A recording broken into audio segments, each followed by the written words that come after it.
안녕하세요, 테이버님. 지금 많이 바쁘신가요? 네, 바빠요. 왜 바쁘시죠? 장이 열려 있으니까 바빠요, 지금. 네. 지금 장중이죠. 안 네. 그래도 제가 진짜 퀀트 투자를 오래 해왔는데 네. 기업 분석을 한 번도 해본 적이 없거든요. 바쁘다니까?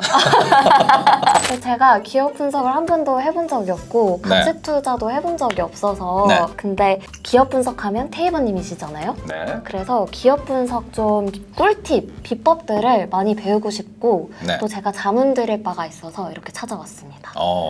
제가 첫 번째로 좀 궁금한 게 있는데 기업보다 섹터를 봐야 된다라고 말씀을 해주셨어요. 네. 이 섹터를 요즘 잘 나가는 섹터를 어떻게 확인할 수 있는지 궁금하거든요. 잘 나가는 거는 인기가 많고 일단은 언급이 많이 돼요. 그 뭐 대표적으로 뭐 지금 로봇이나 AI나 뭐 아니면 반도체 같은 경우 2차 전지도 마찬가지겠죠. 사람들이 관심을 많이 주는 이유는 그만큼 인기가 있기 때문인데 일단 섹터가 잘 나간다라는 부분은 결국 숫자가 찍혀야 된다라는 겁니다. 숫자가 늘어난다라는 그런 기대감이 존재를 해야 그 섹터가 이제 성장하는 섹터다라고 볼 수 있는 부분이고 그런 섹터를 어찌 보면은 찾아내는 게 뭐 투자의 출발점이다라고 볼 수 있겠죠. 네, 그래서 어떻게 찾습니까? 뉴스를 보세요. 숫자가 늘어난다라는 그런 뉴스를 봐야 되고 우리나라 같은 경우에는 일단 그러니까 매월 1일 되면은 수출입 통계가 나와요. 그래서 전년 대비 전월 대비 뉴스가 매월 초가 되면 나옵니다. 전년 대비 반도체 수출량 몇 프로 증가, 전월 대비 반도체 수출량 몇 프로 증가.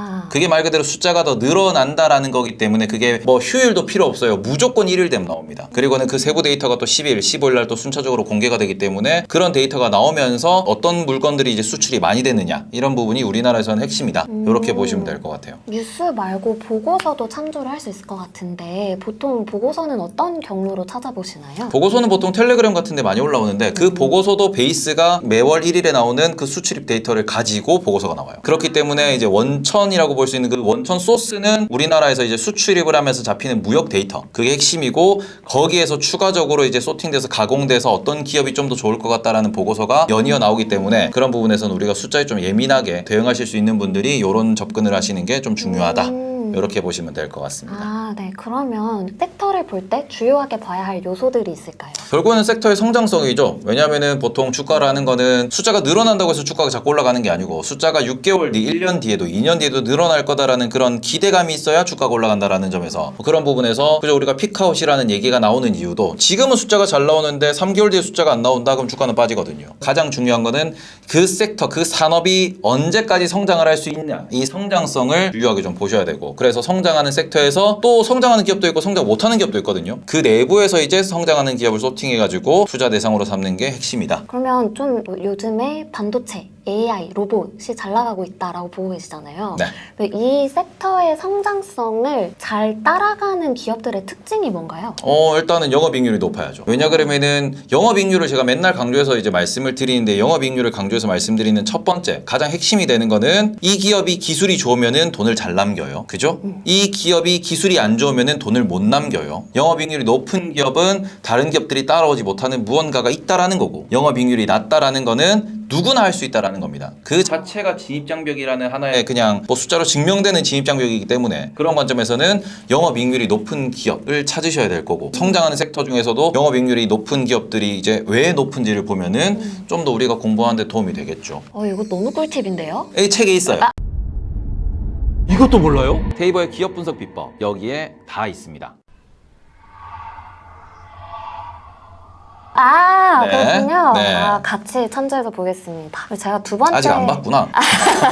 두 번째 질문이 있는데요. 기업을 볼 때 P, Q, M을 네. 봐야 된다고 하시는데 네. 이 PQM이 뭐고? 이걸 어떻게 계산할 수 있나요? 일단 PQM은 제가 만든 거예요. 가장 베이스가 되는 거는 주가는 P와 Q의 함수다라는 그런 용어에서 하나를 더 넣으면 뭘 넣을 수 있을까 해서 저는 M, 마진을 넣은 거고 마진 같은 경우에는 방금 말씀드린 영업이익률이에요. 그러니까 말 그대로 얼마나 남겨 먹는지가 중요하기 때문에 마진율이 매우 중요하다. 그래서 우리는 OP 마진이라고도 부르고 아니면 영업이익률이라고도 부르는데 그 부분에서 핵심이 되는 거는 영업이익률이 잘 나오는 기업, 영업이익률이 성장하는 성장하는 기업, 그게 유지되는 기업의 핵심이다. 그리고는 P 같은 경우에는 프라이스입니다. 가격이라고 볼 수 있는 부분이고, 이 가격이라는 거는 말 그대로 잘 팔릴 때는 막 비싸게 더 덤핑해서 팝니다. 우리가 뭐 샤넬 같은 경우에도 한동안 가격이 이제 3개월마다 올랐죠. 분기마다 올랐어요. 오른 이유는 사람들이 올려도 사니까. 근데 지금은 보시면은 샤넬 가격이 인상된다라는 소식이 좀 들린 지 꽤 됐죠. 꽤 된 것 같아요. 그렇죠? 왜냐 그러면은 경기가 안 좋다 보니 소비가 안 되다 보니 가격이 못 오르는 거예요. 재고가 쌓이다 보니까. 그러니까 이 재고가 안 줄어들면은 가격을 못 올리는 거죠.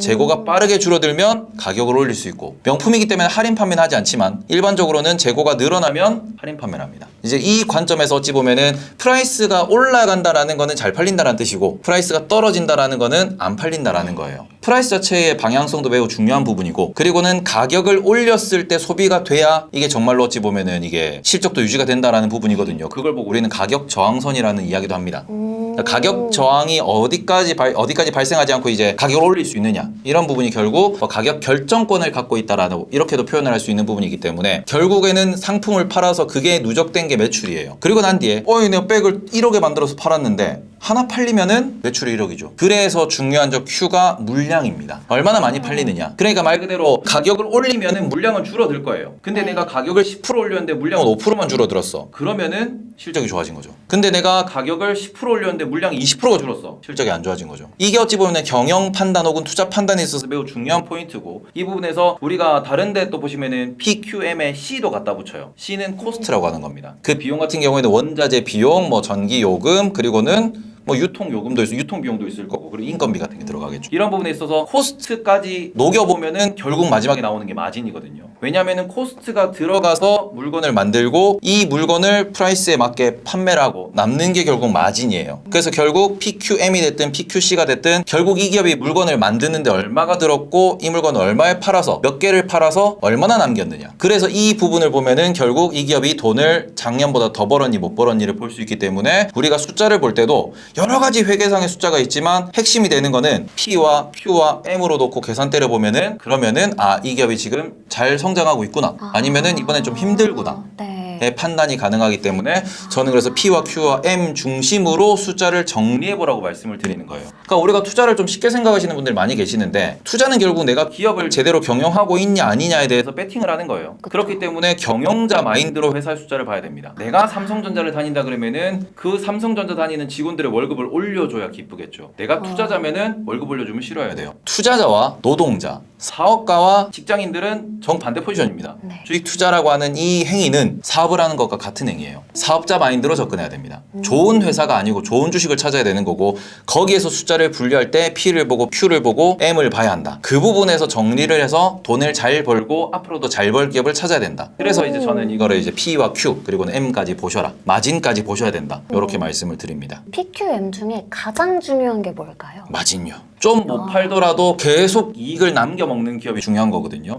앞서 말씀드린 명품이라고 하는 기업들은 할인 판매를 안 해요. 왜냐하면 마진 때문에, 본인들의 브랜드 가치 때문에. 근데 그 기업들이 결국 할인 판매까지 들어가고 본인들의 마진을 희생한다라고 하면은, 그러면 그 브랜드는 죽은 브랜드예요. 그리고 또 추가적으로 이게 만약에 우리 뭐 LG 디스플레이 같은 경우도 예를 들 수 있겠지만, 우리가 LCD TV를 만들다가 지금 OLED TV를 만들어요. LCD 시장이 죽은 이유는 중국이 LCD에 대해서 엄청난 투자를 했기 때문인데, LG 디스플레이가 중국의 공격에도 돈을 남겨먹었다, 마진을 남겨먹었다 그러면은 주가가 안 빠졌을 거예요. 근데 결국에는 마진이 줄어들기 시작을 하고 주가가 하염없이 흘러내렸거든요. 그렇기 때문에 제일 중요한 거는 많이 파냐가 중요한 게 아니고 얼마나 많이 남겨먹고 얼마나 효율적으로 기업을 경영하냐가 제일 중요하기 때문에, 저는 항상 제가 기업 분석할 때 제일 첫 번째는 그냥 영업이익률을 딱 봐요. 모르는 기업 딱 보면은 영업이익률이 몇 프로야? 30%야? 얘 뭐해? 근데 딱 봤는데 모르는 기업인데 영업이익률이 5%예요. 볼 필요 없어. 그런 상황이죠. 왜냐면은 5%밖에 못 남기는 기업이 앞으로 50%를 남길 수 있는 기업이 될 거냐? 어렵거든요. 그러면 영업이익률은 몇 % 정도가 돼야 이 기업이 성장하고 있구나라고 좀 최소한 이렇게 판단할 수 있을까요? 여기 적어놨는데 안 봤구나. 자, 제조업 평균, 제조업 기준에서는 10%예요. 제조업이라고 하면 영업이익률의 10%는 남겨 먹어야 됩니다. 그게 경제학에서도 이야기를 하는 거고, 그러고는 뭐 우리나라에서도 그런 기업들이 이제 제조업에서도 10% 넘는 기업들이 주가가 좋아요. 근데 국내에 있는 많은 기업들이 제조업 기준에서 영업이익률이 5%도 안 나오는 경우가 있어요. 5%도 안 남는다라는 소리는 아무리 내가 물건을 팔아도 남는 게 없다라는 거거든요. 슈퍼로 따지면, 우리가 그냥 일상생활 물건으로 따지면 박리다매입니다. 박리다매는 확장성이 어렵고요. 동네 중국집이라고 보시면 돼요. 근데 내가 영업이익률을 많이 남겨 먹는다? 호텔 중국집이에요. 거기는 브랜드 가치도 있고 사람들이 줄 서서 먹겠죠. 특히 미국 같은 경우에는 미국에 있는 빅테크 다들 좋아합니다. 빅테크들은 평균적으로 영업이익률이 30에서 50%가 나와요. 걔들은 진짜 땅 파서 장사합니다. 최근에 우리가 AI의 핵심 기업이 됐던 엔비디아는 올해 2분기, 3분기 기준 영업이익률이 70%까지 나왔습니다. 1억을 팔면 7천만 원 남겼어요. 와. 그게 진짜 산업이고 그게 진짜 떡상하는 장사예요. 그래서 그렇기 때문에 그 주가가 엄청나게 이제 뻥튀기가 된 거고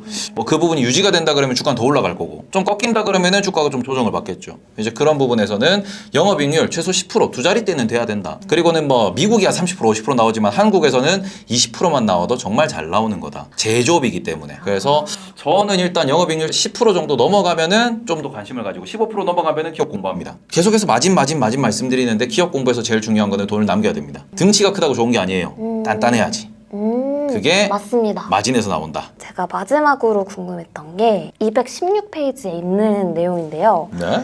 주가가 더 이상 하락하지 않는 선인 락바텀이라는 선이 있더라고요. 오. 이 락바텀이라는 선이 무엇이고 이 락바텀을 투자 시에 어떻게 활용할 수 있나요? 아, 락바텀. 호호, 일단 락바텀은 기술적으로 나오는 거랑 숫자, 그러니까 가치 판단 기준에서 나오는 게 두 가지가 있어요. 기술적으로 나오는 거는 이게 5년, 10년 정도 차트를 놓고 봤을 때 말 그대로 그 밑으로 거래된 적 없는 가격이 있어요. 그 가격은 뭐냐 그러면 그 누구도 이 주식을 그 가격에 안 들고 있으니까 모든 사람이 물리는 자리. 그러니까 정말 쉽게 말하면 그냥 모든 사람이 다 손해를 보고 있는 손실인 자리가 있어요. 그 자리를 일종의 이제 기술적인 락바텀이라고 부르죠. 네. 그러니까 물론 그게 이제 뭐 기업의 실적이 안 좋다든지 기업이 뭐 나쁜 짓을 했다 그러면 깨고 내려갈 수 있습니다. 근데 일반적인 경우에서는 그 부분이 락바텀이 되는 가능성이 매우 높고 그런 부분에서는 이게 우리나라는 그런 경우가 잘 없는데 해외에서는 그런 라인을 그어보면은 대충 뭐 주주 환원 관점에서 이게 뭐 한 4%에서 5%, 5%에서 6% 정도가 나오는 경우가 많습니다. 무슨 소리냐 그러면은 숫자적인 락바텀은 내가 예금 대비, 적금 대비, 채권 투자 대비 이 기업을 사도 될 만큼 싼 가격. 정말 저렴한 가격 라인대가 있어요. 그 가격 라인대를 지금은 뭐 채권 금리 기준으로 보시면은 채권 금리가 미국에서 한 4에서 5% 정도 나옵니다. 그러면 내가 채권 투자하면은 1년 뒤에 무조건 4에서 5%를 받는 거예요. 네, 그렇죠. 그러다 보니까 그러면 주식은 이거보다는 조금 더 프리미엄이 있어야지. 한 5에서 6%, 6에서 한 7% 정도 되는 그 라인이 있어요. 주주환원이 한 6에서 7% 나오는 라인. 그 정도 라인이 락바텀이 되는 거예요. 이걸 내가 예금 들어갈 바에 적금 들어갈 바에 채권 들어갈 바에 이 주식 사서 내가 버티는 게 낫다. 그냥 이 기업의 실적이 꺾이지 않는다라는 앞으로의 노말할 거다라는 그런 전망 하에 그러면 내년도에도 배당이 뭐 3,000원 나오겠네. 그럼 대충 3,000원 나오는 기업이 배당률이 한 6% 나온다 그러면은 대충 16.7을 곱하면 돼요. 그 정도 라인에서 그냥 사는 거예요. 입이 다 안 빠져. 얘는 배당은 3,000원은 보장돼 있고 그런 상황에서 지금 금리 따져도 7%면 살만하지. 들어가. 해서 들어가는 라인이 있어요. 근데 그런 기업들 같은 경우는 어찌 보면 좀 큰 손분들이나 조금 보수적으로 하지만 읽지 않는 투자자분들이 물리면 배당 받지 뭐 하면서 들어간 라인이 있거든. 예금처럼 적금처럼. 어차피 이 돈은 묶어놔도 상관없는 돈이니까 그러면 내가 여기 들어가가지고 배당이나 받다가 주가 오르면은 뭐 좀 차익 실현하고 그러면 되지 뭐 하는 라인이 그게 락바텀, 숫자적인 회계적인 락바텀이 될 수 있다라고 이야기를 하는 거예요. 그리고는 또 한 가지는 그 기업의 과거 배당률을 보시면 됩니다. 5에서 10년 정도 과거 배당률을 보면은 항상 6, 7%까지 가는 게 아니고 코카콜라 같은 경우에는 배당률 3.5% 정도만 나와도 그러면 사람들이 매수를 해요. 왜냐면은 내년도에 그래도 성장할 거니까 내후년도에 성장할 거니까 장기 투자 관점에서 지금 사놓으면은 10년 뒤에는 무조건 돈 버니까 이런 관점으로 접근을 하고 그 논리에서 뭐 미국 주식들은 대부분 한 3에서 3.5 그 정도 라인에서는 사람들이 투자를 합니다. 그러니까 락바텀이 항상 뭐 채권 금리 보고 뭐 보고 이렇게 접근하는 게 아니고 주식은 내년 내후년에 성장한다라는 이것도 있기 때문에 네. 그거에 대한 프리미엄도 녹여서 봐야 되기 때문에 좀 쉽게 말씀드리면 과거 5년의 평균 배당률을 보시고 그리고는 지금 실적과 올해 나올 수 있는 주주 환원을 계산을 하셔가지고 그 부분에서 이 정도면은 뭐 배당이 얼마나 나오겠네 이렇게 계산 때리면은 좀 더 편하게 접근할 수 있다 이렇게 정리하면 될 것 같아요. 오, 이 락바텀을 그러면 보통 차트에서 어떻게 그리시나요? 차트에서 그림. 그냥 그어요, 선을 그어요, 그냥. 여기 보면은 요 차트 있죠? 농심 차트. 네네. 그냥 그어요. 이렇게 쭉 그어 보면은 이렇게 그었을 때 이 밑으로는 주가가 빠진 적이 없구나. 참고로 이거 10년 차트입니다. 10년 차트 중에서 20만 원 밑으로 빠진 적이 없구나라고 나오기 때문에 20만 원 정도면 사도 되겠네. 라는 게 어찌 보면 이게 그림, 기술적으로 그림을 그려서 접근하는 거고 근데 그림으로 접근하는 투자는 잘 안 하는 편이기 때문에 거기에서 농심 딱 봤을 때 저 20만 원이면 배당률이 대충 따지면 2% 나와요. 뭐 2% 정도 나온다 그러면 안 들어가지. 지금 배당금이 좀 올라오긴 했지만 그래도 3%가 안 나오기 때문에 그러면 안 들어가죠. 왜냐하면은 지금 뭐 삼성전자만 해도 배당이 2%가 나오는데 애플 들어가면 주주환원이 3%가 나오는데 내가 이걸 왜 사? 이런 식으로 접근이 되는 거거든요. 비교를 하는 거예요. 비교를 하면서 저기서 안 빠진다 그러면은 배당이 얼마나 나오고 뭐 내년도 실적이 얼마가 나오고 전부 다 계산입니다. 다 맞물려서 계산하는 거네요. 네, 계산을 잘해야지. 계산이 틀리면 낙바텀이 아니에요. 항상 말하는 게 그거야. 이게 계산이 틀리면 물리는 거예요. 그렇기 때문에 이 부분에서 지금 배당 투자, 저점 투자, 뭐 가치 투자 관점에서 락바텀을 찾는 건 되게 중요한데 그럼에도 불구하고 이걸 찾는 과정에서 실수를 좀 하다 보면 많이 물립니다. 그래서 믿기보다는 본인의 경험치를 더 중요하게 생각해야 된다라고 말씀드릴게요. 오늘 락바텀이랑 PQM 그리고 섹터 이야기 잘 전해주셔서 너무 감사합니다. 오늘부터 당장 교재를 가지고 공부를 시작하도록 하겠습니다. 이 교재나 뭐 스터디 관련해서 또 이야기해 주실 점은 없을까요? 그러니까 지금 뭐 제가 말씀드린 내용이 본인 투자에 필요 없는 내용일 수 있어요. 근데 이 부분을 제가 강조해서 말씀을 드리는 거는 대부분의 분들이 어찌 보면 매매 중심 혹은 단타 중심의 차트 중심의 트레이드를 많이 하시는데 그 차트 중심의 트레이드를 하시는 분들도 돈을 많이 버신 분들의 이야기를 들어보면은 섹터 다 알고요. 그 다음에는 기업의 실적 분석 다 할 줄 알고요. 차트 분석 다 할 줄 알아요. 그렇기 때문에 이걸 다 할 줄 아는 상태에서 내가 트레이드에 끼어들고 돈을 벌어도 제대로 벌 수 있거든요. 운에 의존하는 투자보다는 알고 투자하자. 이제 그런 부분이기 때문에 그냥 알기 위해서 어찌 보면 주식시장이 돌아가는 그 모양새 혹은 그런 판에 대해서 이제 정리를 해놓은 거기 때문에 그 정도에서는 참고할 만한 내용이 많다. 진짜 기초다. 기초 중에 기초기 때문에 지금 방금 말씀드린 내용 중에 이해 안 되는 내용이 있다 그러면은 한 번쯤은 들어봐도 돈을 벌기 위한 액션이기 때문에 한 번쯤 들어보시는 게 좋지 않을까라고 말씀드릴게요. 네, 알겠습니다. 끝이에요? 네, 끝입니다.